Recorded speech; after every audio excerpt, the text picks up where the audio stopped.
In this video, we'll talk about basics and concepts of root canal treatment of mandibular first molar, including the pre-access analysis, analysis before access opening, removal of pulp chamber roof, locating of canal orifices, and identification of pulp chamber. So let us start. But let us first review some basics. The pulp complex should be conceptualized as a continuum beginning occlusally at the pulp horn and ending at the apical foramina. Let me explain this with the help of a three-dimensional graphic. In this diagram you can see a molar tooth consisting of two parts, crown and root. Now let us break it into four different parts. Now you can see four different parts. Crown. The cemento-enamel junction is a plane where cementum and enamel meet at cervical line. The bifurcation plane is a plane where root divides into mesial and distal root. Apical foramina are point of exit of pulp. Now what is pulp continuum complex? Pulp continuum complex is extension of pulpal tissue from top crown to pulp chamber to cemento-enamel junction to bifurcation of roots into mesial distal root till its exit from three different apical foramina: mesolingual, mesobuccal and distal. In order to remove pulpal tissue entirely from the pulp complex, the coronal portion of the complex must be assessed in a manner that will permit pulp removal and facilitate the location and debridement of root canals without compromising the strength of coronal, enamel and dentine. So there should be a perfect balance between root canal opening, biomechanical preparation and enamel and dentine strength. This process of cleaning and shaping the pulp complex can be broken down into four stages. The first step is pre-access analysis, that is, analysis before you do an access opening. Step 2, removal of pulp chamber roof. Step 3, identification of pulp chamber. Step 4, identification of floor and root canal orifices. Step number 5, instrumentation of the root. Before doing root canal opening, the pre-access analysis is very important, and to analyze the tooth you need four concepts: the law of centrality, law of concentricity, design of root canal opening and the angle of tooth. The law of centrality can be used as a guide for the beginning of access. However, it is critical that the operator understand that the law is consistently true only at the level of CAJ and unrelated to the occlusal anatomy. The law of centrality says the pulp chamber of every tooth is in the center of the tooth at the level of cemento-enamel junction. But this law holds true only at the level of cemento-enamel junction. Now this is the transverse section of molar at the level of CAJ. As you can see here, the pulp chamber is centralized from every wall and equidistant. The reason is, occlusally, the outline of the entire tooth is different as compared to the outline, that is outer perimetry of the tooth at the level of CAJ. The law of concentricity. This law states that the walls of the pulp chamber are concentric to the external outline of the tooth at the level of CAJ. For example, in this diagram, the pulp chamber at the level of cemento-enamel junction, the walls of the pulp chamber are concentric in accordance to the external walls of the enamel, provided the location should be at cemento-enamel junction. The most common morphology for access preparation in mandibular molars is a trapezoid formed by two canals in mesial root and one oval canal in the distal root. A trapezoid is a geometric shape which consists of four sides. Two sides are parallel and two non-parallel. Now let us try to understand access opening line on the occlusal anatomy of first mandibular molar.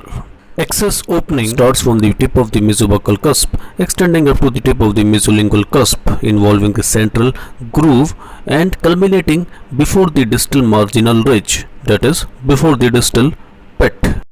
Mesially, the RCO should not cross the line connecting the tip of mesobuccal and mesolingual cusp, and distally it should not cross the area of distal pit. Angulation of the tooth mandibular molar is very important for accurate placement of RCO. This can be done by use of radiographs and clinical observation. Cone beam tomography can aid in this determination in a facial-equal direction. The normal buccolingual inclination of mandibular molar is approximately -12.78 degrees.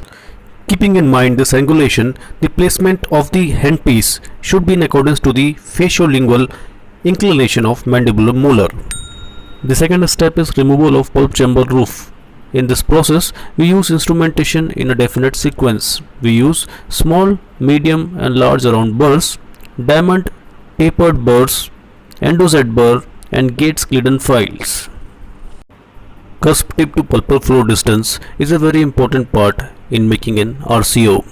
This distance is measured with the help of radiograph, or we can also use burr of the ear rotor for tentative random measurement with the help of an radiograph. Apart from this, you have to also check the height of the pulpal chamber. The normal pulpal chamber is 2 mm in height, but this height decreases progressively in case of inflammation or any previous dental restoration.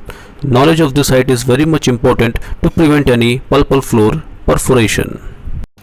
The removal of pulp chamber roof can be done either by two methods, with straight burr or with round burr. If you are using straight burr has to be moved laterally, and if you are using round burr, the burr has to be moved laterally and occlusally outward to remove the overhangings. For identification of pulpal floor, we need to know the law of color change and identification of floor wall junction. This law states that the color of pulp chamber is always darker than the surrounding walls. As you can see, the law of color change provides guidance to determine when the access is complete. Since the walls are lighter in color, there will be a junction at which light walls meet the darker floor. Now in this diagram, you can see the floor is highlighted and darker with respect to the lighter walls. Likewise, you can also demarcate easily the lighter walls and the junction of the wall and floor, that is, floor wall junction. The clear identification of the floor wall junction is the single most important aspect of access preparation. If the floor wall junction is not evident, we have to further explore with the help of endozed burr or other ultrasonic endodontic tips. How to locate the orifices? The number of root canal orifices in a particular tooth can never be known prior to the commencement of treatment, although radiographs are helpful and can sometimes indicate the number of roots, and even averages have been enumerated. Three laws important to know the orifice location are law of symmetry, law of color and law of orifice location. Law of symmetry 1. Except for maxillary molars, the orifices of the canals are equidistant from a line drawn in a mesiodistal direction through the center of pulp chamber floor. As you can see in this diagram, all the orifices, mesial and distal orifices, are equidistant from a central line drawn mesiodistally at the pulpal floor. The law of symmetry number 2. Except for the maxillary molars, the orifices of the canal lie on a line perpendicular to a line drawn in mesiodistal direction through the center of the pulp chamber floor. As you can see in this diagram, all the orifices of the canal lie perpendicular to the center line passing through the pulpal floor.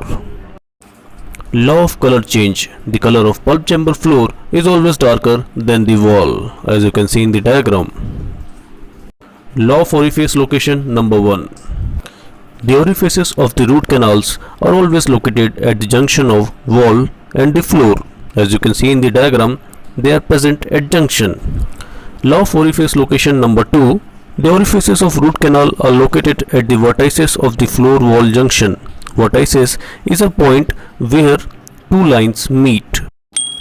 Making of guide path is important in the preparation of root canal, and this can be achieved only by the use of definite sequence in the instrumentation. You should always start from number 6 followed by 8, 10 and 15.